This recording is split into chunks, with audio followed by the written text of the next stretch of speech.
Bussy Anand அவர்களும் CTR Nirmalkumar அவர்களும் கட்சி பொறுப்பில் இருக்கிறதுனால ரெண்டு பேருமே ஆன்டிசிபேட்டரி பெயில சீக் பண்ணியிருந்தாங்க. ஸ்டேட்டுக்கு தான் கிரவுட் கண்ட்ரோல் மேனேஜ்மெண்ட் பண்ணக்கூடிய பவர் உண்டு.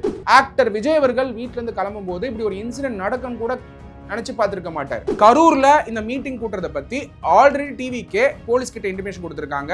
டிவிகேல இருக்கிறதுனால மட்டும்தான் இப்படியா இல்ல எல்லா கட்சிகளுக்கும் இப்படியா அப்படிங்கிற வாதமும் எடுத்து வைக்கும் பொழுது நியூஸ்ல போடக்கூடிய கிளிக் பைட்ஸை பார்த்துட்டு என்ன வாதங்கள் நடந்ததுங்கிறத அரைவ் பண்றது மிக மிக தவறு. எல்லா நியூஸுமே கரெக்டா இருக்க வேண்டிய சாத்தியக்கூறுகள் இல்ல அப்படின்னா தப்பா ரிப்போர்ட் பண்ணி கட்சி ரீதியா அதை சப்போர்ட் கொடுக்கணுன்றதுக்காக டிஎம்கேக்கு சப்போர்ட் கொடுக்கணுன்றதுக்காக டிவிகே உடைய தலைவர் விஜய் அவர்களுக்கு அப்படிப்பட்ட மேலிஃபைட் இன்டென்ஷனே கிடையாது. காரணம் என்னன்னா அவங்களுடைய கட்சி நிர்வாகிய கை காட்டி அவங்க தப்பிச்சுக்கணும்னு நினைக்கல.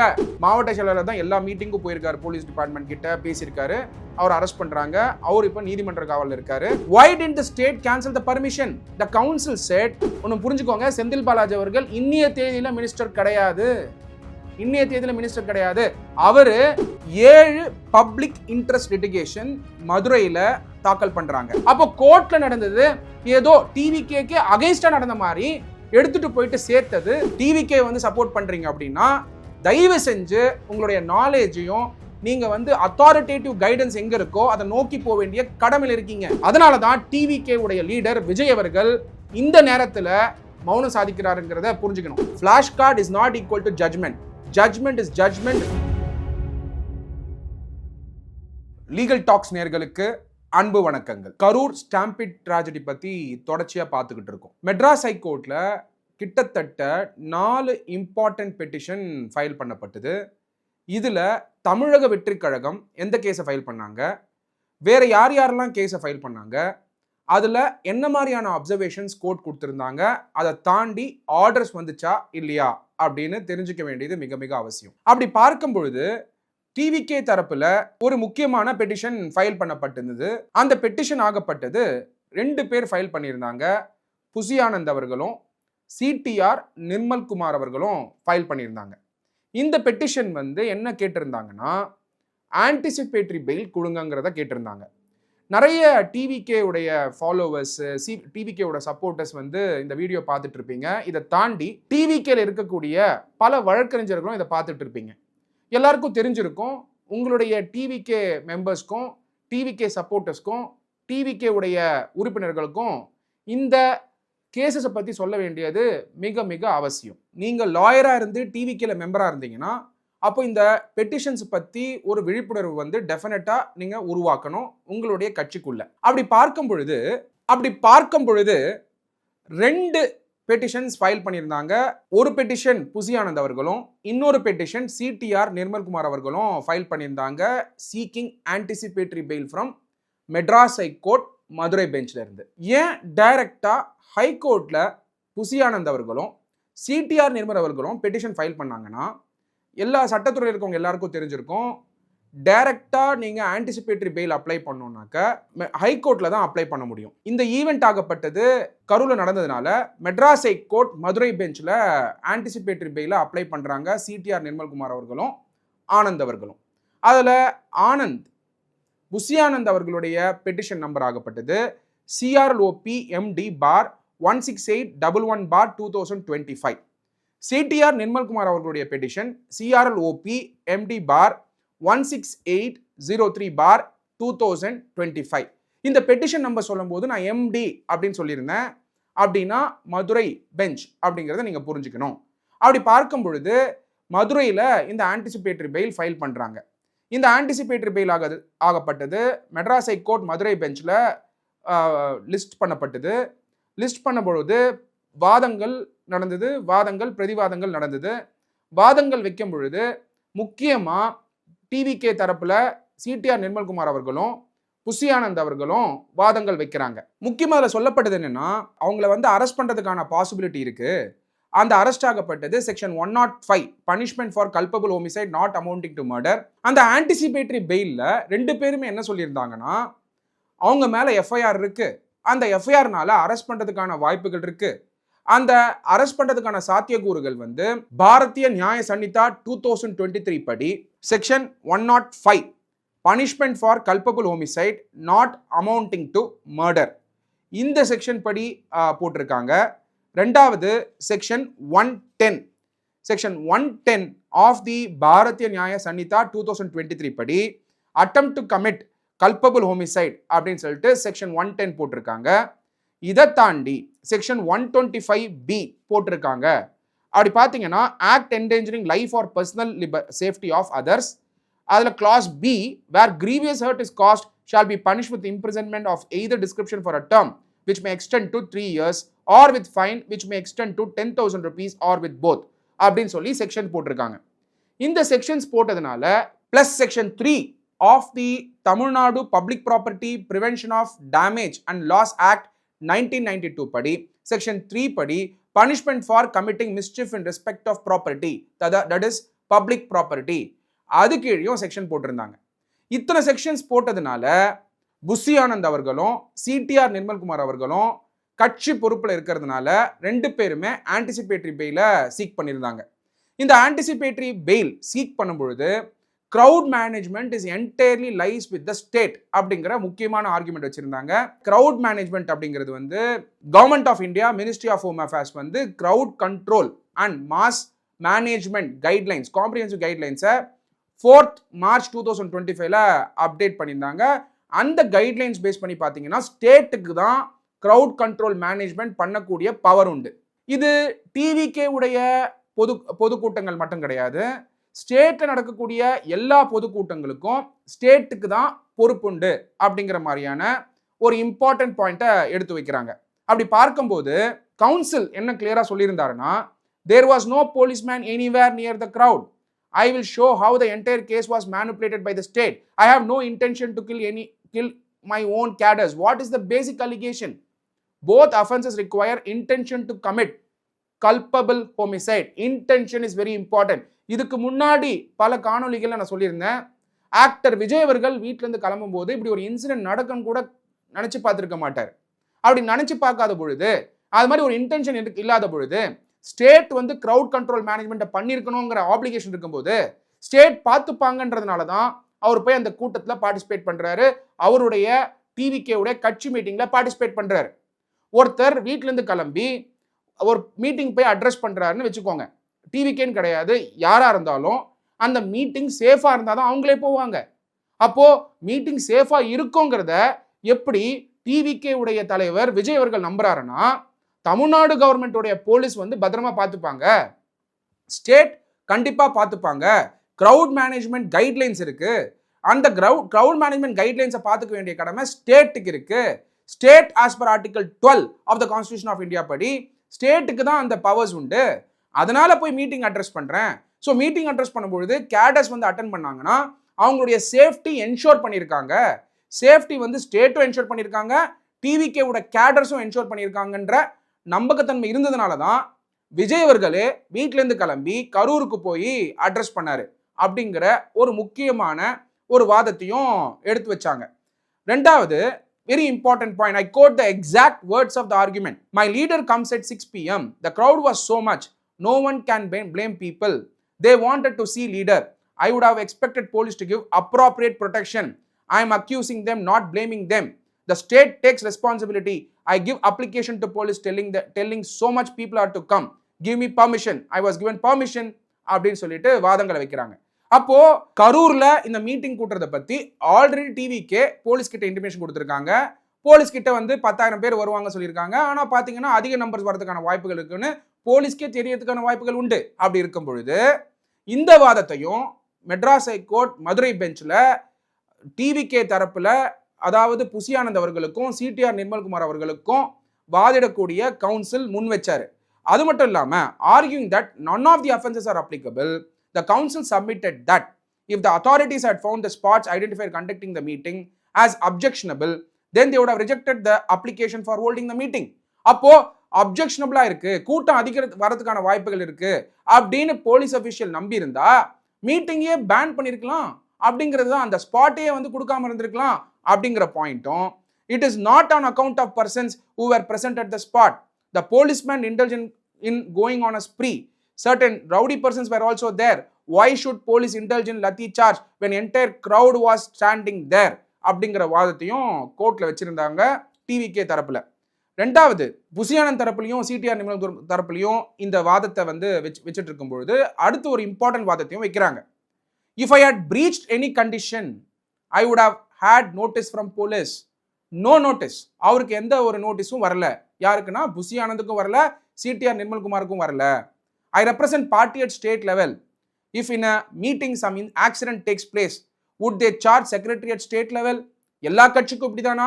இல்லை நான் டிவிகே உடைய ஜெனரல் செக்ரட்டரியா இருக்கிறதுனாலையும் ஜாயிண்ட் ஜெனரல் செக்ரட்டரியா இருக்கிறதுனால, அதாவது சிடிஆர் நிர்மல்குமார் அவர்கள் joint general secretary, Bussy Anand அவர்கள் ஜெனரல் செக்ரட்டரியா இருக்கிறதுனாலையும் டிவிகேல இருக்கிறதுனால மட்டும்தான் இப்படியா, இல்லை எல்லா கட்சிகளுக்கும் இப்படியா அப்படிங்கிற வாதமும் எடுத்து வைக்கும் பொழுது in essence article 14 of the constitution of India base பண்ணி இந்த வாதங்கள் வைக்கப்படுது. Would they say CM is responsible? Charging those persons who are holding the meeting, mistake lies elsewhere அப்படின்னு சொல்லி வாதங்கள் வைக்கிறாங்க. வாதங்கள் வச்சது மட்டும் இல்லாம இன்னொரு இம்பார்ட்டன்ட் வாதம் என்ன வைக்கப்படுதுன்னா, பொறுப்புகள் கட்சியில கொடுக்கப்படுது. பொறுப்பு கொடுத்தவர் தான் அந்த மீட்டிங் ஆர்கனைஸ் பண்ணுவார். நான் ஸ்டேட் லெவலில் உட்காந்துட்டு இருக்கேன், அப்போ இந்த மீட்டிங்க்கு என் மேல ஏன் பொறுப்பு வைக்கிறீங்க அப்படிங்கிற மாதிரியான வாதங்களும் வைக்கிறாங்க.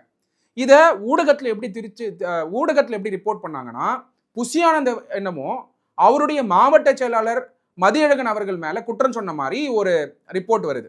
இதுல முக்கியமா நம்ம புரிஞ்சுக்க வேண்டியது என்னன்னா, நீதிமன்றங்கள்ல வரக்கூடிய அப்சர்வேஷன் தயவு செஞ்சு சட்ட மாணவர்களும் டிவிகேல இருக்கக்கூடிய பல வழக்கறிஞர்களும் எஸ்பெஷலா சட்ட மாணவர்கள் என்ன புரிஞ்சுக்கணும்னா, ஒரு கோர்ட்ல வரக்கூடிய ஆர்டர் வந்ததுக்கு அப்புறம் முழுசா வாதங்கள் பிரதிவாதங்கள் நீதிமன்றத்தோட அப்சர்வேஷன்ஸ் என்ன சொல்ல வராங்கன்றத முழுசா புரிஞ்சுக்கிட்டு தான் அதை பத்தி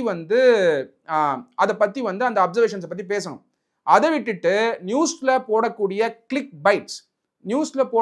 கிளிக் பைட்ஸை பார்த்துட்டு என்ன வாதங்கள் நடந்ததுங்கிறத அரைவ் பண்றது மிக மிக தவறு. இது யார் விழிப்புணர்வு உருவாக்கணும்னா, சட்ட மாணவர்கள் யாரெல்லாம் இதை பார்த்துக்கிட்டு இருக்கீங்களோ, எஸ்பெஷலா டிவிகேல சார்ந்து இருக்கக்கூடிய பல பேருக்கு சட்டத்தில் இன்ட்ரெஸ்ட் இருக்க வாய்ப்பு உண்டு, உறுப்பினர்களுக்கே இன்ட்ரெஸ்ட் இருக்க வாய்ப்பு உண்டு. இந்த காணொலி பார்த்ததுக்கு அப்புறம் நீங்கெல்லாம் புரிஞ்சுக்க வேண்டியது, எஸ்பெஷலா டிவிகே கேடர்ஸ் என்ன புரிஞ்சுக்கணும்னா, ஒரு நியூஸ் கிளிக் பைட்ஸ் வருதுன்னா அந்த கிளிக் பைட்ஸ் வந்திருக்கக்கூடிய நியூஸ் வந்து தவறா கூட இருக்க வாய்ப்பு உண்டு. எல்லா நியூஸுமே கரெக்டா இருக்க வேண்டிய சாத்தியக்கூறுகள் இல்லை அப்படின்னா, அப்ப நீங்க நீதிமன்றத்தில் வரக்கூடிய ஆர்டர்ல என்ன சொல்லப்பட்டிருக்கின்றத அந்த துறை சார்ந்த வல்லுநர்கள் யார் வந்து எடுத்துரைக்கிறாங்களோ அவங்களுடைய காணொலியோ இல்ல அவங்க போடக்கூடிய கட்டுரைகளோ இல்ல அடுத்த நாள் வரக்கூடிய முக்கியமா இருக்கக்கூடிய ரெப்யூட்டட் நியூஸ் பேப்பர்ஸ், ஹிந்து மாதிரி இருக்கக்கூடிய நியூஸ் பேப்பர்ஸ் இல்ல பெஸ்ட் எடிட்டோரியல் இருக்கக்கூடிய நியூஸ் பேப்பர்ஸை பார்த்து என்ன அந்த வழக்கில் நடந்திருக்கு அப்படிங்கிறத முழுசா தெரிஞ்சுக்க வேண்டியது மிக மிக அவசியம். காரணம் என்னன்னா, டிவிகே தரப்புல புசியானந்த் அவர்களும் சிடிஆர் நிர்மல்குமார் அவர்களும் பெயில் போடும் பொழுது என்ன வாதங்கள் வைக்கணுமோ அந்த வாதங்களை லாஃபுல்லா வச்சத பல பேர் திருச்சி, எஸ்பெஷலா திராவிட முன்னேற்ற கழகத்துக்கு சப்போர்ட் பண்ணோம் அப்படிங்கிற எண்ணம் இருக்கக்கூடிய பல பேர் அந்த அப்சர்வேஷன்ஸ் வரும் பொழுது தப்பா ரிப்போர்ட் பண்ணி கட்சி ரீதியா அதை சப்போர்ட் கொடுக்கணுன்றதுக்காக, டிஎம்கேக்கு சப்போர்ட் கொடுக்கணுன்றதுக்காக ரிப்போர்ட் பண்ணது முழுக்க தவறு. அப்போ ஒரு நீதித்துறையிலிருந்து வரக்கூடிய நீதிமன்றத்துடைய ஆர்டர்ஸை நீங்க முழுசா பார்க்காம தயவு செஞ்சு முடிவுக்கு வராதீங்க. இந்த வாதங்கள் வைக்கும் பொழுது எங்கேயுமே மாவட்ட செயலாளர் மதியழகன் அவர்கள் மேல குற்றச்சாட்டு புசியானந்த் அவர்களோ சிடிஆர் நிர்மல்குமார் அவர்களோ சொல்லல. கிரிமினல் லா ஆர்கியூ பண்ணும் பொழுது யாருக்கு அந்த பொறுப்பு இருந்தது, ரெஸ்பான்சிபிலிட்டி இருந்தது, அதே மாதிரி இன்டென்ஷன், மேலஃபைட் இன்டென்ஷன் இல்ல அப்படிங்கிறத எல்லாருமே பெயில் ஆர்கியூ பண்றது தான். நான் சொல்றது சட்டம் படிச்சவங்க எல்லாருக்குமே புரியும். கிரிமினாலிட்டி எப்படி நீங்க அட்ராக்ட் பண்ணுவீங்கன்னா, மேலஃபைட் இன்டென்ஷன் இருந்தாதான். டிவிகே உடைய தலைவர் விஜய் அவர்களுக்கு அப்படிப்பட்ட மேலஃபைட் இன்டென்ஷனே கிடையாது. காரணம் என்னன்னா, இன்டென்ஷன் இருக்கிறவங்க என்ன நடக்கும், ஒரு மீட்டிங்கு போறாங்க. ஃபர்ஸ்ட் ஆஃப் ஆல் இப்படி ஒரு மீட்டிங் வந்து பிரச்சனை ஆகும்னு சொன்னா விஜய் அவர்கள் போயிருப்பாரா? கண்டிப்பா போயிருக்க மாட்டார். ரெண்டாவது, ஆக்டர் விஜய் அவர்கள் அவருடைய கட்சி உறுப்பினர்கள் பாதிக்கிற மாதிரியோ ஏன் பொதுமக்கள் பாதிக்கிற மாதிரியோ இருந்தாலும் கண்டிப்பா போக மாட்டாரு. இது நார்மலா எல்லாருமே செய்யறது தான். அதுவும் கட்சி நடத்தும் பொழுது எல்லா விபரீதத்தையும் ஒரு இந்த கட்சி தான் பொறுப்பு அப்படிங்கிற நியூஸ் ஆல்ரெடி போட்டுட்டு இருக்கிறதுனால அடிக்குவேட் கேர் டெஃபினட்டா எடுத்திருப்பார். அப்படி இருந்தும் இந்த மாதிரி ஒரு சுச்சுவேஷன் நடக்கும் பொழுது அந்த பொறுப்பாகப்பட்டது கட்சிக்குள்ள யாருக்கு அப்படிங்கிறத சொல்லும் போதுதான் புசி ஆனந்த் அவர்கள், சிடிஆர் நிர்மல்குமார் அவர்களும் அவங்க பெட்டிஷன்ல இந்த ரெஸ்பான்சிபிலிட்டி ஒரு மாவட்டத்துக்கும் ஒரு மாவட்ட செயலருக்கும் கொடுக்கப்பட்டிருக்குன்னு. ஃபார் எக்ஸாம்பிள் ஒரு கட்சியுமே, அது டிஎம்கேவா இருக்கலாம், ஏடிஎம்கேவா இருக்கலாம், இப்ப இருக்கக்கூடிய டிவிகேவா இருக்கலாம், என்டிகேவா இருக்கலாம், ஒரு டிஸ்ட்ரிக்ட்டுக்கும் மாவட்ட செயலாளர் இருப்பாங்க. மாவட்ட செயலாளர் தான் அந்த மாவட்டத்துக்கே பொறுப்பு. அப்படி இருக்கும் பொழுது கரூர்ல நடக்கும் பொழுது அந்த மீட்டிங்க்கு பொறுப்பா இருக்கக்கூடிய மதியழகன் அவர்கள் அந்த மீட்டிங் நடத்தியிருக்காரு. அவர் மேல வந்து இந்த பொறுப்பு இருக்குன்னு சொல்லிட்டு தான் அவர் அரெஸ்ட் பண்றாங்க. அப்படி இருக்கும் பொழுது அவருடைய பெயில் பெட்டிஷன்ல அவரு எப்படி பொறுப்பு இல்ல, ஏன் வந்து அவர் வந்து அதுக்கு வந்து குற்றம் சாட்டக்கூடாதுன்ற ஆர்குமெண்ட் ஆல்ரெடி மதியழகன் அவர்களுடைய ஆர்குமெண்ட் சொல்லியாச்சு. அதே மாதிரி தான் சிடிஆர் நிர்மல்குமார் அவர்களும் புசி ஆனந்த் அவர்களும் எப்படி கட்சி ஃபர்ஸ்ட் பொறுப்பு இல்ல, ரெண்டாவது அவங்க எப்படி பொறுப்பு இல்லை இந்த விஷயத்துக்குன்றத சொல்லும் பொழுதுதான் பெயில் கிடைக்கிறதுக்கான வாய்ப்புகள் உண்டு. அப்படிதான் வாதங்கள் வைப்பாங்க.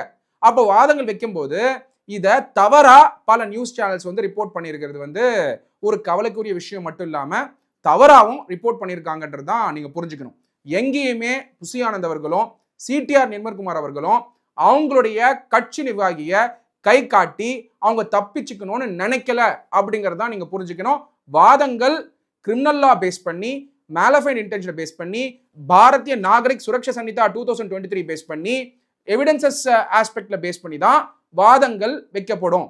அந்த வாதங்களை தான் வச்சாங்களே தவிர எங்கேயுமே புசி ஆனந்த் அவர்களும் சிடிஆர் நிர்மல்குமார் அவர்களும் கட்சி நிர்வாகிகள் மேல கை காட்டி தப்பிக்கணும்னு நினைக்கல அப்படிங்கிற ஃபர்ஸ்ட் கிளாரிபிகேஷன்.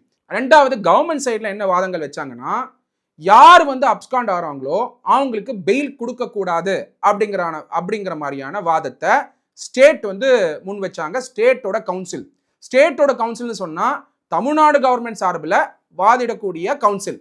அவங்க என்ன வாதங்கள் வைக்கிறாங்கன்னா, ஸ்டேட் கவுன்சில் என்ன ஒத்துக்கிறாங்கன்னா, அப்படிப்பட்ட ஒரு இன்டென்ஷன் இல்ல, டிவிகேக்கு வந்து மேலஃபைட் இன்டென்ஷன் எங்கேயுமே கிடையாது, இந்த மாதிரி ஒரு அசம்பாவிதம் நடக்குங்கிறது யாருக்குமே தெரியாது. அதனாலதான் கேஸ் வந்து 302ல போடல, 304 செக்ஷன்ல போட்டிருக்கோம் அப்படிங்கிறத ஸ்டேட் கிளாரிஃபை பண்றாங்க. அப்போ ஸ்டேட் என்ன ஒத்துக்கிட்டாங்கன்னா, இன்டென்ஷன், மேலஃபைட் இன்டென்ஷன் விஜய் அவர்களுக்கும் இல்ல டிவிகே அவர்களுக்கும் இல்ல, பிளஸ் டிவிகே நிர்வாகிகளுக்கும் மேலஃபைட் இன்டென்ஷன் இல்லைங்கிறது சொல்லும் பொழுது கிரிமினாலிட்டி எப்படி அட்ராக்ட் ஆகும் அப்படிங்கிற கொஸ்டினுக்கு தான் பெயில் வந்து சீக் பண்ணியிருக்காங்க. அப்படி இருக்கும்பொழுது ரெண்டாவது ஸ்டேட் என்ன சொல்லியிருந்தாங்கன்னா, எங்கேயுமே புசி ஆனந்த் அவர்களும் சிடிஆர் நிர்மல்குமார் அவர்களும் பொறுப்பு, டிவிகே பொறுப்பு அப்படிங்கிற ஸ்டேட்மெண்ட்டை கோர்ட்ல இது வரைக்கும் சொல்லலை. அதான் முக்கியம், ரொம்ப நல்லா புரிஞ்சுக்கோங்க. நான் கிளியரா சொல்லியிருந்தேன், எங்கேயுமே இன்வெஸ்டிகேஷன்ல டிவிகே தான் பொறுப்பு, புசி ஆனந்த் அவர்கள் தான் பொறுப்பு, சிடிஆர் நிர்மல்குமார் அவர்கள் தான் பொறுப்பு அப்படிங்கிற அஃபீஷியல் ஸ்டேட்மெண்ட் எங்கேயுமே வரல. நீதிமன்றத்திலையும் ஸ்டேட் வாதிடும் பொழுது அவங்க என்ன சொல்லியிருந்தாங்கன்னா, இன்டென்ஷன் இல்லாததுனால தான் செக்ஷன் 304 நாங்க போட்டோம், இன்டென்ஷன் இருந்திருந்தா 302 போட்டிருப்போம், எங்களுக்கும் தெரியும் இன்டென்ஷன் கிடையாது, இந்த மாதிரியான ஒரு அசம்பாவிதம் நடக்கணுங்கிற இன்டென்ஷன் டிவிக்கு கிடையாதுங்கிறத தெளிவா கிளியரா சொல்லியிருந்தாங்க. அப்படி இருக்கும்போது இன்டென்ஷன் இல்லாத பொழுது ஸ்டேட்டே இதை ஒத்துக்கும் பொழுது விஜய் அவர்கள் மேலேயோ, புசி ஆனந்த் அவர்கள் மேலேயோ, சிடிஆர் நிர்மல்குமார் அவர்கள் மேலேயோ டைரக்டா குற்றச்சாட்டு இல்லாத பொழுது பெயில் கொடுங்க அப்படிங்கிற வாதத்தை தான் மெட்ராஸ் ஹைகோர்ட் மதுரை பெஞ்ச்ல ஆர்கியூ பண்ணாங்க சிடிஆர் நிர்மல்குமார் அவர்களும் புசி ஆனந்த் அவர்களும். மூணாவது இம்பார்ட்டன்ட் விஷயம், இந்த இன்வெஸ்டிகேஷன் வந்து பிரிலிமினரி ஸ்டேஜ்ல இருக்கு. அப்போ இந்த இன்வெஸ்டிகேஷன் வந்து ப்ராக்ரஸ் ஆகணும் அப்படிங்கிற வாதத்தை மட்டும்தான் ஸ்டேட் வச்சிருந்தாங்க. அப்படி பார்க்கும் பொழுது புசி ஆனந்த் அவர்களோட தரப்புலையும் சிடிஆர் நிர்மல்குமார் அவர்களோட தரப்புலையும் தான் வாதங்களே நடந்தது. எங்கேயுமே ஸ்டேட் வந்து சட்ட ரீதியான டீடைல்டு ஆர்குமெண்ட் எதுவுமே செய்யல. அவங்க சொன்னது ஒன்னே ஒண்ணுதான், ஐ கோட் தி எக்ஸாக்ட் வேர்ட்ஸ். ஏன்னா எல்லாருக்கும் இது தெரியணும், எஸ்பெஷலா சட்ட மாணவர்கள் தெரியணும், டிவிகேல இருக்கக்கூடிய எல்லா உறுப்பினர்களுக்கும் இது தெரியணும். காரணம் என்னன்னா, ஸ்டேட் ஒண்ணுதான் சொன்னாங்க, I quote the exact words, we can't find out real persons who is the cause for stampede. Entire thing was organized by these two petitioners. We are collecting materials. Question is, what is the role played by them in the cause of the deathங்கிறத நாங்க பார்த்துக்கிட்டு இருக்கோம். அப்படிங்கிறத ரோலே என்ன அப்படிங்கிறது இன்னும் freeze பண்ணாத பொழுது இந்த இன்வெஸ்டிகேஷன் போயிட்டு இருக்கு, அதனால பெயில் தராதீங்க அப்படிங்கிறதையும் சொன்னாங்க. ரெண்டாவது இம்பார்ட்டன்ட் திங், கோர்ட்ல கொஸ்டின் கேட்டாங்க ஸ்டேட்டை. என்ன கொஸ்டின் கேட்டாங்கன்னா, why didn't the state cancel the permission? The council said, கோர்ட்ல ஒரு இம்பார்ட்டன்ட் கொஸ்டின் கேட்குறாங்க, ஏன் வந்து ஸ்டேட் பர்மிஷனே கொடுக்காம இருந்திருக்க கூடாது அப்படிங்கிற அந்த கேள்வி கேட்டதுக்கு ஸ்டேட் சொல்றாங்க, ஸ்டேட்டோட கவுன்சில் சொல்றாங்க, we can't plan that the stampede would be there, not a single announcement from petitioner to calm the crowd. What steps were taken by them during stampede? Was there any public announcement by them to behave properly? To this, the court remarked, the crowd included minors and school-going children. Was it not part of the police to regulate crowd? அப்படின்னு போலீஸை தான் court question கேட்டிருந்தாங்க. எல்லாரும் நீங்க என்ன பார்த்திருப்பீங்க நியூஸ்ல, புசியானந்த் அவர்களும் சிடிஆர் நிர்மல்குமார் அவர்களும் ஏதோ கட்சி நிர்வாகியை கை காட்டி தப்பிக்க பார்க்கறாங்கன்ற மாதிரியான வாதங்கள் தான் வைக்கப்பட்டதுன்னு பார்த்திருப்பீங்க. ஆனால் கிளியரா சிடிஆர் நிர்மல்குமார் அவர்களோட சைட்லையும் புசியானந்த் அவர்களோட சைட்லையும் சட்ட ரீதியான வாதங்கள் தான் வைக்கப்பட்டதே தவிர எங்கேயுமே அவங்க வந்து கட்சிக்காரங்களை கை காட்டாங்கிறதா மிக மிக அவசியமா நீங்க புரிஞ்சுக்க வேண்டியது. அது மட்டும் இல்லாம ஸ்டேட் எங்கேயுமே லாஃபுல் ஆர்குமெண்டே பண்ணல. ரெண்டே தான் சொன்னாங்க, இன்வெஸ்டிகேஷன் போயிட்டு இருக்கு. ரெண்டாவது, கோர்ட்டு ஸ்டேட்டை கேட்ட ஒரே கேள்வி, கிரௌடை மேனேஜ் பண்ணக்கூடிய ஸ்டெப்ஸை நீங்க ஏன் எடுக்கல அப்படிங்கிறதையும் கோர்ட் கேட்டாங்கன்றது தான் நம்ம புரிஞ்சுக்கணும். இந்த வாதங்கள் பிரதிவாதங்கள் நடந்ததுக்கு அப்புறம் புசியானந்த் அவர்களுக்கும் சிடிஆர் நிர்மல்குமார் அவர்களுக்கும் பெயில் கொடுக்கப்படல. பெயில் பெட்டிஷன் டிஸ்மிஸ் ஆயிருக்கு. இந்த ஆர்டர் மேல புசியானந்த் அவர்களும் சிடிஆர் நிர்மல்குமார் அவர்களும் சுப்ரீம் கோர்ட்டுக்கு அப்பீல் போகலாம். சுப்ரீம் கோர்ட்ல அப்பீல் போற கிரவுண்ட்ஸ் இருக்கானா, இந்த கேஸ்ல வாதங்களையும் பிரதிவாதங்களையும் கேட்டுட்டு பெயில் வந்து கோர்ட்டு கொடுக்கல. ஏன்னா இன்வெஸ்டிகேஷன் வந்து பிரிமினரி ஸ்டேஜ்ல இருக்குன்றதுனால ஸ்டேட்டு அவங்க கேஸ் போட்டிருக்காங்க. அந்த கேஸ்ல புசியானந்த், நிர்மல்குமார், மதியழகன் 3 பேரும் ஆட் பண்ணப்பட்டாங்க. மாவட்ட செயலாளர் தான் எல்லா மீட்டிங்கும் போயிருக்காரு, போலீஸ் டிபார்ட்மெண்ட் கிட்ட பேசியிருக்காரு. அவர் அரெஸ்ட் பண்றாங்க. அவர் இப்போ நீதிமன்ற காவலில் இருக்காரு. இதுக்கு நடுவில் பெயில் போடுறாங்க. அப்ஸ்காண்டா இருக்கிறதுனால பெயில் கொடுக்கணும் ஸ்டேட் சொல்றாங்க. ரெண்டாவது விஷயம் வந்து இன்வெஸ்டிகேஷன் போயிட்டு இருக்குன்னு சொல்றாங்க. நீதிமன்றமும் கேள்வி கேட்டிருக்காங்க போலீஸ் டிபார்ட்மெண்ட் கிட்ட, ஏன் வந்து நீங்க கேன்சலே பண்ணல பெர்மிஷன் அப்படின்னு கேட்டிருக்காங்க. இது இருக்கும் பொழுது பெயில் வந்து டிஸ்மிஸ் ஆகப்படுது. இப்போ டிவிகே புசியானந்த் அவர்களுக்கும் டிவிகே சிடிஆர் நிர்மல்குமார் அவர்களுக்கும் 2 ரெமெடி உண்டு. ஒன்று, பெயில் வந்து திருப்பி இங்கேயே பல நாட்களுக்கு அப்புறம் போடுறது ஆன்டிசிபேட்டரி பெயில், இல்லை அரெஸ்ட் ஆனதுக்கு அப்புறம் பெயில் போடுறது. ஜென்ரலாக ஆன்டிசிபேட்டரி பெயில் இங்கே கிடைக்கலன்னா அப்பீல் வந்து சுப்ரீம் கோர்ட்டில் ஃபைல் பண்ணுவாங்க.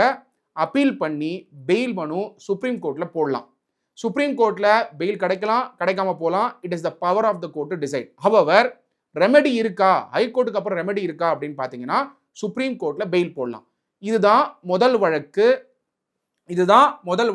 மதுரை. இதுதான் முதல் ஆன்டிசிபேட்டரி பெயில் வழக்கு. மெட்ராஸ் ஹைகோர்ட் மதுரை பெஞ்சில் வந்த வழக்கு. ரெண்டாவது இம்பார்ட்டன்ட் வழக்கு டிவிகே போட்டது. அதாவது டிவிகே உறுப்பினர் என் சதீஷ்குமார் அவர்கள் நாமக்கல் டிஸ்ட்ரிக்ட் செக்ரட்டரி வந்து போட்ட ஆன்டிசிபேட்டரி பெயில் வந்து மெட்ராஸ் ஹைகோர்ட்ல வந்திருந்தது.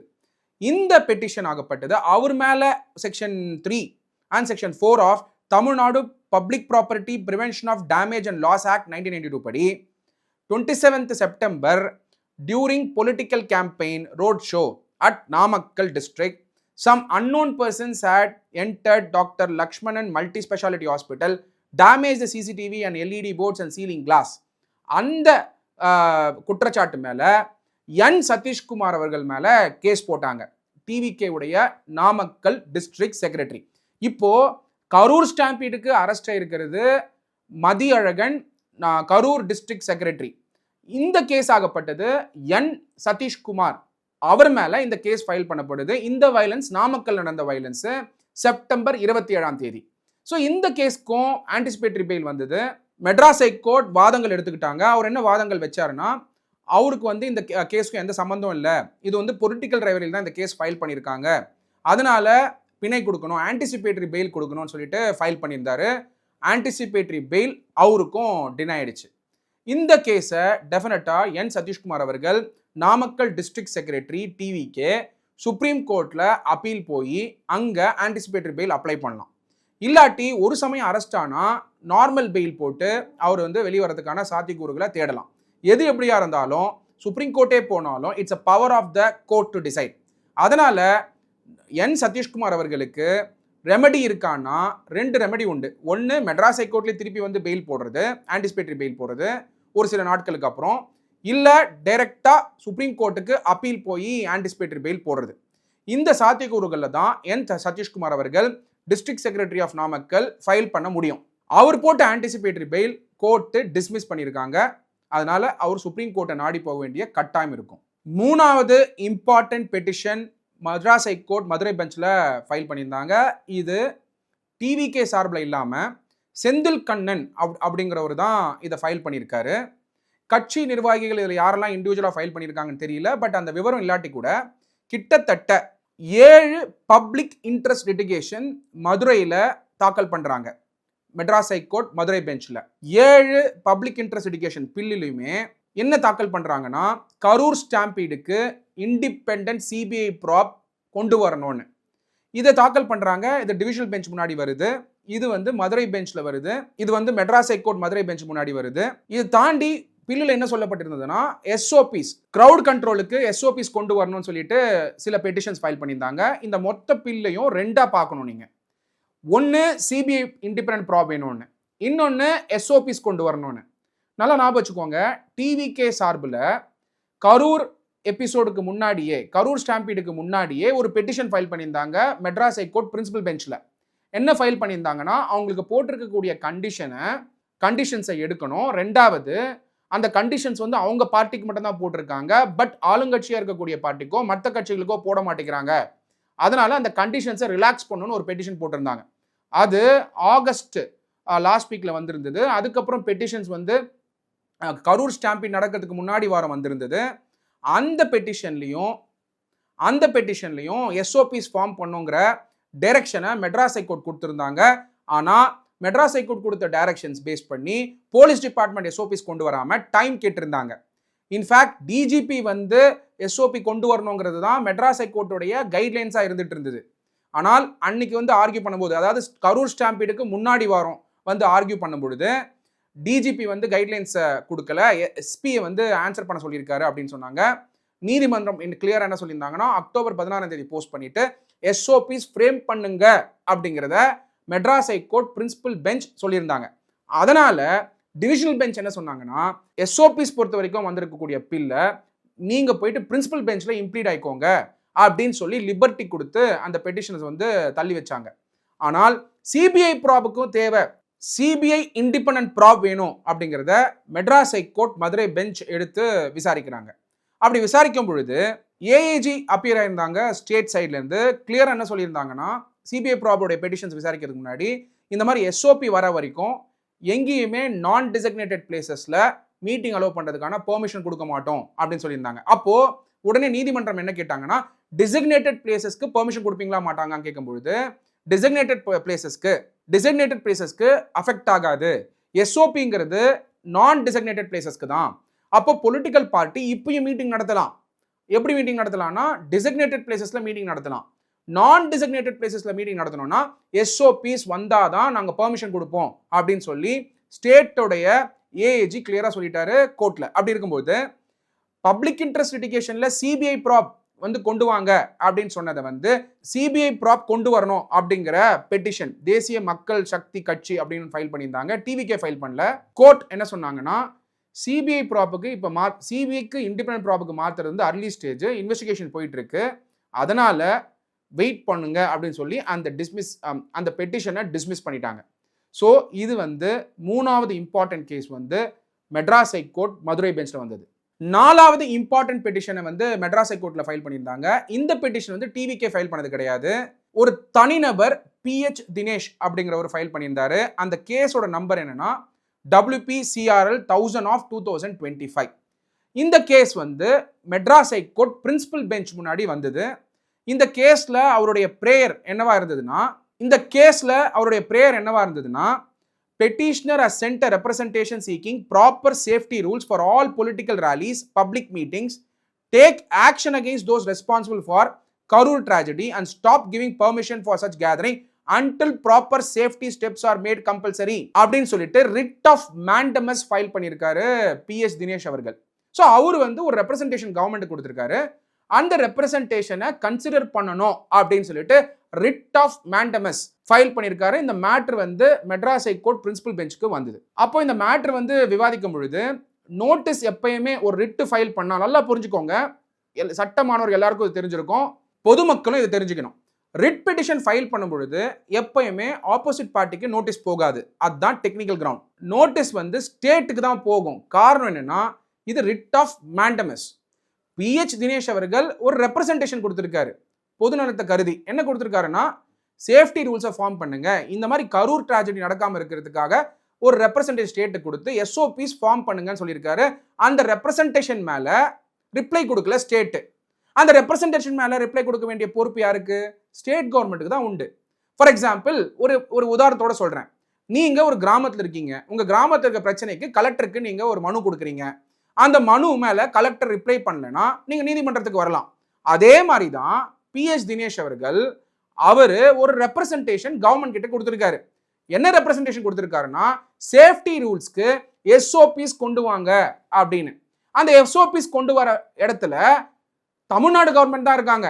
அதனால ரெஸ்பாண்டண்டா தமிழ்நாடு கவர்மெண்ட்டை ஆட் பண்ணி அவரு ரெப்ரசன்டேஷனை கன்சிடர் பண்ணுங்கன்ற பெட்டிஷனை தான் போட்டிருந்தார். இந்த பெட்டிஷன் வரும்பொழுது இந்த கரூர் ஸ்டாம்பீடை பத்தி தவறான நிறைய விஷயத்தை செந்தில் பாலாஜி அவர்கள் அதுக்கு முன்னாடி நாள் கிட்டத்தட்ட ஒரு 2 நாள் பிரஸ் மீட் வச்சு டிவி போட்டு அவதூறு வந்து விஜய் அவர்கள் மேல ட்ரை பண்ணாரு. அதனால பொதுமக்கள் கிட்டேயே ஒரு சில பேர் என்ன நினைக்க ஆரம்பிச்சிட்டாங்கன்னா செந்தில் பாலாஜி அவர்கள் ஒன்று புரிஞ்சுக்கோங்க, செந்தில் பாலாஜி அவர்கள் இன்னிய தேதியில மினிஸ்டர் கிடையாது. அவரு புசியானந்த் மாதிரி ஒரு பார்ட்டியில் இருக்கக்கூடிய மெம்பர். ஸோ DMKல செந்தில் பாலாஜி அவர்கள் இன்னைக்கு உறுப்பினர். அப்படி இருக்கும் பொழுது அவருக்கு எந்த ஒரு பவர்ஸுமே கிடையாது. அவர் வந்து ஒரு பிரஸ் மீட்டிங் நடத்தி யார் மேல தவறு இருக்குன்ற மாதிரி ஒரு அவதூறை விஜய் அவர்கள் மேல சுட்டி காட்டியிருந்தார். இன்ஃபேக்ட் ஏன்னா விஜய் அவர்களோட போட்டோவும் அதுல போட்டிருந்தார், ஒரு சில கார்ட்டூனும் போட்டிருந்தார். நீங்க போய் பார்க்கலாம் அந்த வீடியோவை. அப்படி இருக்கும் பொழுது விஜய் அவர்கள் எங்கேயுமே செந்தில் பாலாஜி அவர்கள் தான் இது பண்ணாருன்னு எங்கேயுமே சொல்லல. செந்தில் பாலாஜி மேல எந்த குற்றச்சாட்டு சொல்லல. அவர் ரிலீஸ் பண்ண வீடியோ, விஜய் அவர்கள் ரிலீஸ் பண்ண வீடியோல நான் எங்கெங்கயோ மீட்டிங் நடத்தியிருக்கேன், ஆனா கரூர்ல நடக்கும் போது இப்படி நடந்திருக்கு அப்படிங்கிற வருத்தத்தை தான் தெரிவிச்சிருந்தாரு.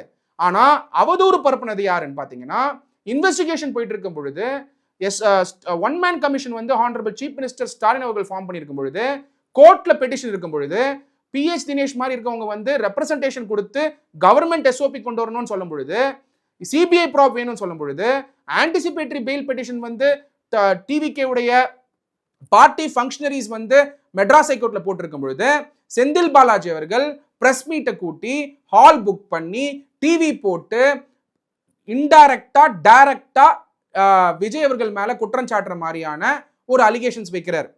அப்போ விஜய் அவர்கள் மேல அலிகேஷன்ஸ் வந்து டைரக்டா வச்சாரா இன்டைரக்டா வச்சாரா அப்படிங்கிற நீங்க எடுத்து பாத்தீங்கன்னா விஜய் அவர்களோட போட்டோ போட்டு அதுவும் நடக்காத ஒரு இன்சிடென்ட் அவர் பஸ்ல உட்காந்து பாக்குற மாதிரியும் அந்த கார்ட்டூன் பாத்தீங்கன்னா தெரியும். நீங்க போய் அந்த வீடியோ முழுசா பாருங்க, செந்தில் பாலாஜி ரிலீஸ் பண்ணது.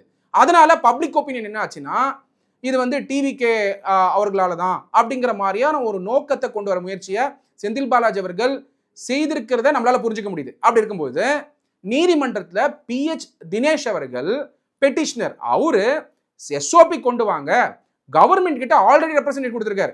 அந்த ரெப்ரசன்டேஷன் மேல பொறுப்பெடுத்து ரிப்ளை பண்ண வேண்டியது கவர்மெண்டோட பொறுப்பு. ஆனா கவர்மெண்ட் ரிப்ளை பண்ணாதனால தான் PH தினேஷ் அவர்கள் PH Dinesh versus home secretary state of Tamil Nadu, இங்க எங்கேயுமே தமிழக வெற்றி கழகமே ரெஸ்பாண்டன்ட் கிடையாது. அப்படி இருக்கும் பொழுது இதுல நீதித்துறையில சில அப்சர்வேஷன்ஸ் கொடுக்குறாங்க. அந்த அப்சர்வேஷன்ஸ் கொடுக்கக்கூடிய பவர் நீதித்துறைக்கு உண்டு. இதை தவறா சித்தரிச்சு கொண்டு போய் மக்கள் கிட்ட வந்து தவறா சித்தரிச்சது பிரஸ் தான். இதுல என்ன பிரச்சனைனா நீதிமன்றங்கள்ல வாதங்கள் வைக்கும் பொழுது எல்லா வாதமும் ஆர்டர் காப்பியில வரணும்னு அவசியம் இல்லை, எல்லா அப்சர்வேஷனும் ஆர்டர் காப்பியில வர வேண்டிய அவசியம் இல்லை. ஆர்டர் காப்பியில என்ன வருதோ அதுதான் கோர்ட் ஆர்டர். அந்த கோர்ட் ஆர்டரை தான் நீங்க எடுத்து படிச்சு புரிஞ்சுக்கணும். ஆனால் பிரஸ் என்ன பண்றாங்க, அவசரமா கிளிக் பைட்ஸ் சொல்லுவாங்க, தவறா ரிப்போர்ட் பண்ணி மக்கள் கிட்ட தவறா கொண்டு போய் பல விஷயங்களை திருச்சி கோர்ட்டோட அப்சர்வேஷன்ஸை முழுசா புரிஞ்சுக்காம எடுத்துட்டு போயிட்டு டிவிகே தவறு பண்ண மாதிரியே நியூஸை வந்து ப்ரொஜெக்ட் பண்ணாங்க. ஆனால் நீங்க எடுத்து பார்த்தீங்கன்னா PH Dinesh versus home secretary Tamil Nadu, home secretary state of Tamil Nadu, அவருடைய பெட்டிஷன் மேல வந்த அப்சர்வேஷன்ஸை முழுசா எடுத்து பார்த்தீங்கன்னா மீட்டிங் ஆர்கனைஸ் பண்ணவங்க மேல என்ன பொறுப்புகள் இருக்கு அப்படிங்கிற மாதிரியான அப்சர்வேஷன் தான் வந்திருந்தது. அப்படி வரும்பொழுது டிவிகேக்கும் பொறுப்பு உண்டு, ஸ்டேட் கவர்மெண்ட்டுக்கும் பொறுப்புண்டு அப்படிங்கிறது தான் அந்த அப்சர்வேஷன் வழியா நம்மளால புரிஞ்சுக்க முடியுது. அப்படி இருக்கும் பொழுது அந்த கோர்ட் ஆர்டர் ஃபுல்லா நீங்க எடுத்து பார்க்க வேண்டிய கட்டாயத்தில் இருக்கீங்க. என்னைக்குமே நீங்க நியூஸ் பார்க்கும் பொழுது ஹிந்து மாதிரி இருக்கக்கூடிய நாளிதழில் வரக்கூடிய கட்டுரைகளை படிங்க. இது ஏன் இது முக்கியமா யாருக்கு சொல்ல விரும்புறேன்னா, டிவிகே உடைய கட்சி உறுப்பினர் எல்லாருக்குமே சொல்றது என்னன்னா, கிளிக் பைட்ஸை பார்க்காதீங்க. கிளிக் பைட்ஸ் வந்து அப்பப்போ சென்சேஷன் பண்றதுக்காக பிரஸ் போடக்கூடிய ஒரு ஒரு கார்டு. ஆனா அதே மாதிரி பாத்தீங்கன்னா எல்லா பிரஸ்ஸுமே அப்படி பண்றது கிடையாது. பிரஸ்ஸும் வந்து ரெஸ்பான்சிபிளா இருக்கக்கூடிய பிரஸ் உண்டு. ஆனால் ஒரு கட்சி சார்ந்து இயங்கக்கூடிய பிரஸ், ஒரு கட்சிக்கு சப்போர்ட் பண்ணணும் அப்படிங்கிற பிரஸ், ஒரு கட்சிக்கு ப்ரொமோட் பண்ணணும் அப்படிங்கிற பிரஸ் என்ன பண்ணுவாங்கன்னா, அவங்களுக்கு அந்த கட்சியை சார்ந்து, ஃபார் எக்ஸாம்பிள் டிஎம்கே உடைய சார்ந்து இருக்கக்கூடிய டிவி சேனல்ஸ் என்னன்னு பாருங்க. அவங்க எப்படி ரிப்போர்ட் பண்ணுவாங்கன்னு நினைக்கிறீங்க? டிவிகேக்கு சாதகமா ரிப்போர்ட் பண்ற பாசிபிலிட்டியே கிடையாது.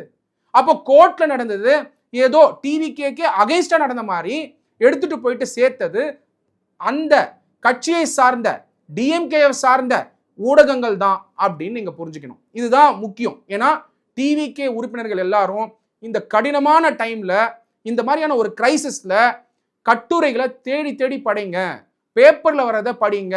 அத்தாரிட்டேட்டிவ் பேப்பர்ஸ், இந்து மாதிரி நாளிதழ்கள்ல கட்டுரைகள் எழுதுவாங்க எக்ஸ்பர்ட்ஸ். இந்து நாளிதழ் இருக்கும், இல்ல முக்கியமான சில தமிழ் நாளிதழ்கள் இருக்கும். அதுல நம்பகத்தன்மை இருக்கக்கூடிய பல ஜேர்னலிஸ்ட் எழுதுவாங்க. அதை எழுதுனதை முழுசா படிங்க. அதுதான் இம்பார்ட்டன்ட். இப்ப பிரச்சனை என்னன்னா, நீங்க பார்க்கக்கூடிய ஃபிளாஷ் கார்ட்ஸை பார்த்துட்டு, அந்த ஃபிளாஷ் கார்ட்ஸ் யார் போடுறா பாருங்க, நீங்களே பாருங்க. உடனே யார் ஃபிளாஷ் கார்டு போடுறா பாருங்க. ஃபிளாஷ் கார்ட்ஸ் போடுறது எந்த ஊடகங்கள் போடுறாங்கன்னு பாருங்க.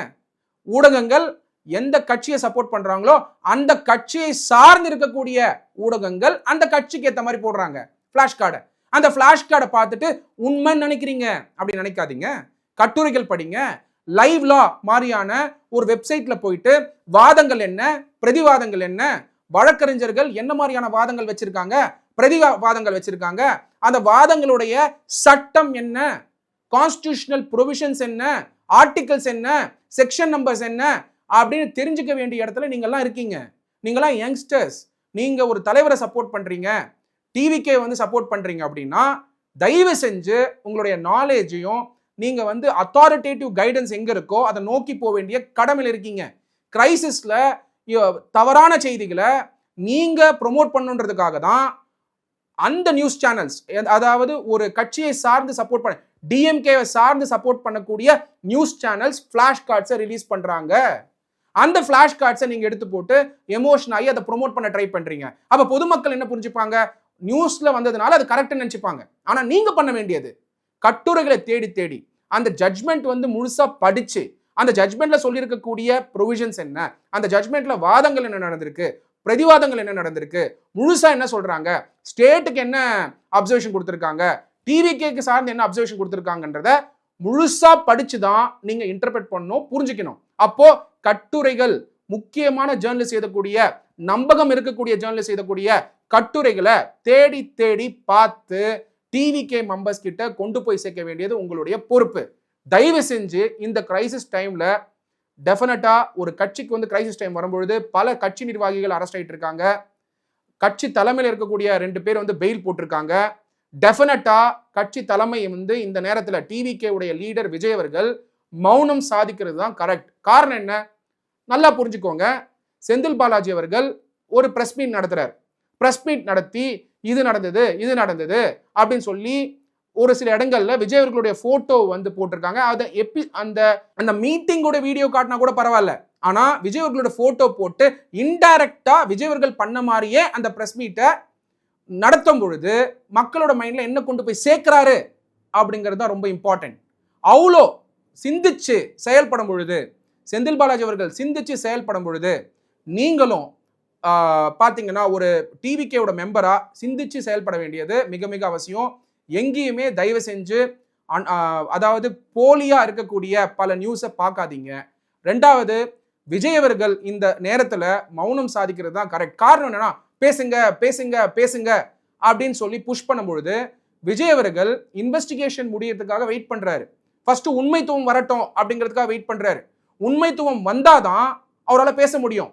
ஏன்னா அவர் மேல அக்குசிஷன் வைக்கிறதுனாலையும் அவர் மேல அலிகேஷன்ஸ் வைக்கிறதுனாலையும் அவருடைய 2 கட்சி நிர்வாகிகள் பெயில் போட்டிருக்கிறதுனாலையும் ஒரு கட்சி நிர்வாகி மதியழகன் அவர்கள் அரெஸ்ட் ஆயிருக்கிறதுனாலையும் பல கட்சி நிர்வாகிகள் மேல கேஸ் போடுறதுனாலையும் அவர் இப்ப பேசுறதுனால ஃபர்தரா கட்சி நிர்வாகிகளுக்கு பிரச்சனையோ இல்ல அது திருச்சியோ டிஎம்கேவை சப்போர்ட் பண்ணக்கூடிய பல ஊடகங்கள் செய்யறதுக்கான பாசிபிலிட்டி உண்டு. அது உங்களுக்கு தெரியும்.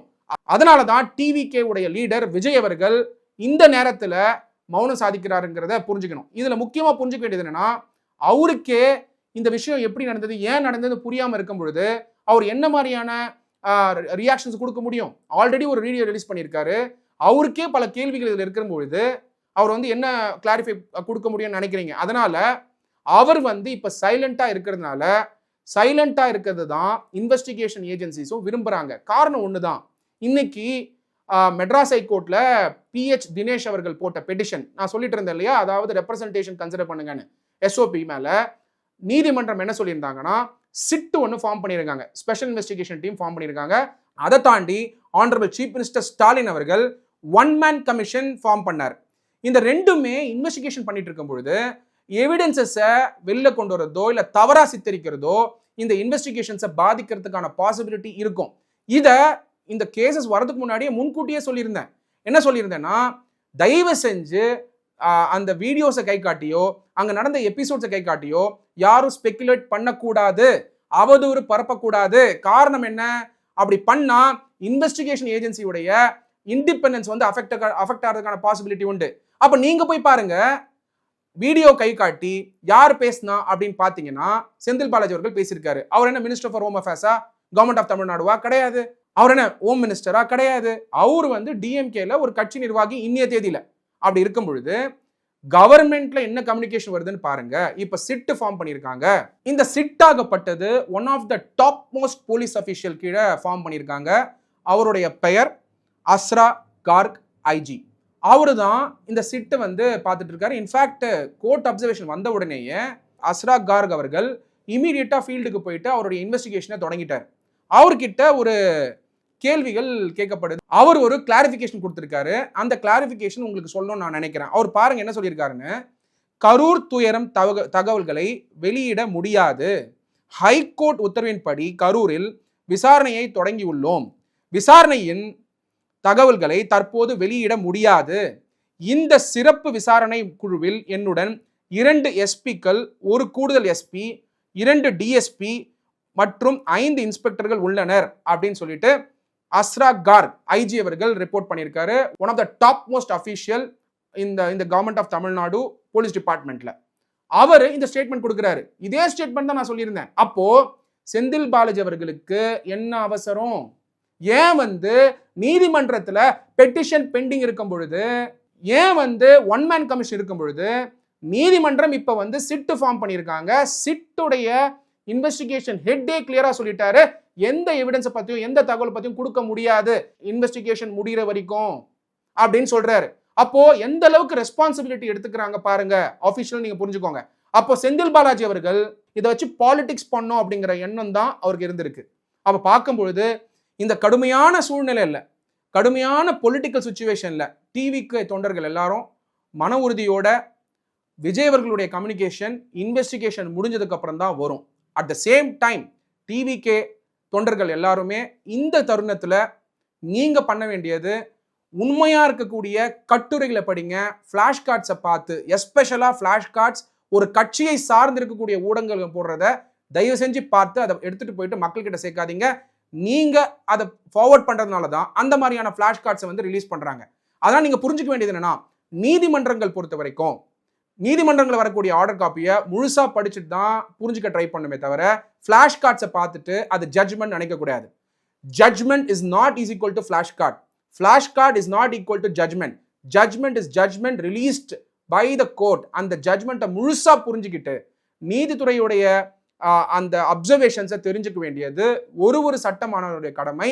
ஏன் பொதுமக்களும் தெரிஞ்சுக்கணும். நிறைய பேர் நீதித்துறை மேல விமர்சனம் வைக்கிறாங்க. ஆனா நான் ஒன்று சொல்ல விரும்புறேன், நீதித்துறை தான் நம்ம நாட்டு ஜனநாயகத்தை ப்ரொடெக்ட் பண்ணுது. நல்லா ஞாபகம் வச்சுக்கோங்க, Kesavananda Bharati versus state of Kerala அப்படிங்கிற அந்த ஜட்மெண்ட்ல பேசிக் ஸ்ட்ரக்சர் டாக்ட்ரின்ல இண்டிபெண்டன்ஸ் ஆஃப் த ஜுடிஷியரி பத்தி சிறப்பா குறிப்பிட்டிருக்காங்க. அதனால விஜய் அவர்கள் பக்கத்துல உண்மை இருந்தால் நீதி நிலைநாட்டப்படும், நீதி கொடுக்கப்படும். கண்டிப்பா உண்மை இருந்தா நீதி நிலைநாட்டப்படும். நீதித்துறையை நம்புங்க, நீதித்துறையை நம்புங்க, நீதித்துறையை நம்புங்க. Judiciary as the highest power in the country. Baba Sahib doctor B.R. Ambedkar அவர்கள் கான்ஸ்டிடியூஷன் ஆஃப் இந்தியா கொண்டு வரும் பொழுது article 32 of the constitution of India soul of the Indian constitution சொல்லியிருக்காரு. அந்த கான்ஸ்டிடியூஷன் ப்ரொவிஷன் எடுத்து பார்த்தீங்கன்னா ஆர்டிகல் 32 வந்து ரிட் பெட்டிஷன். அதே மாதிரி article 226 of the constitution of India எடுத்து பார்த்தீங்கன்னா supreme court article 32, article 226 of the constitution of India writ before the high court. இந்த ரெண்டு ஆர்டிக்கலுமே பாபா சாஹிப் டாக்டர் B.R. அம்பேத்கர் அவர்கள் சோல் ஆஃப் த இந்தியன் கான்ஸ்டிடியூஷனா கன்சிடர் பண்ணாரு. காரணம் என்ன?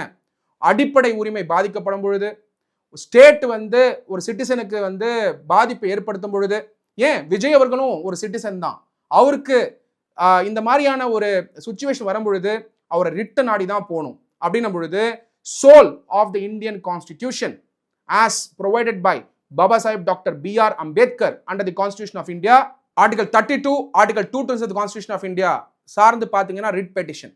ரிட் பெட்டிஷன்ஸ் வழியா விஜய் அவர்கள் நிறைய ரெமெடியை வந்து வரக்கூடிய நாட்களில் தேட முடியும். விஜய் அவர்கள் பக்கத்தில் உண்மை இருந்தால் நீதி நிலைநாட்டப்படும். நீதித்துறையை நம்புங்க, நீதித்துறையை நம்புங்க, நீதித்துறையை நம்புங்க. நீதித்துறையினால தான் நம்ம நாட்டில் இன்னைக்கு ஜனநாயகம் இருந்துட்டு இருக்கிறத மறந்துடாதீங்க. As per Kesavananda Bharati with state of Kerala, நீதித்துறையை நம்புறதுனால ஜனநாயகம் நிலைநிறுத்தப்படும். டிவிக்கே இந்த நேரத்தில் முக்கியமாக என்ன பண்ணணும்னா, லீகல் டீம் ஆகப்பட்டது தமிழ்நாடு முழுக்க கிட்டத்தட்ட ஒரு 30+ டிஸ்ட்ரிக்ட்ல ஒரு டிஸ்ட்ரிக்ட்லுமே மினிமம் 100 வழக்கறிஞர்கள் டிவிகே தரப்புல கொண்டு வரணும். மினிமம் 3000 அட்வொகேட்ஸ் கட்சியில ஆல்ரெடி இருக்கிறதுக்கான வாய்ப்புகள் உண்டு.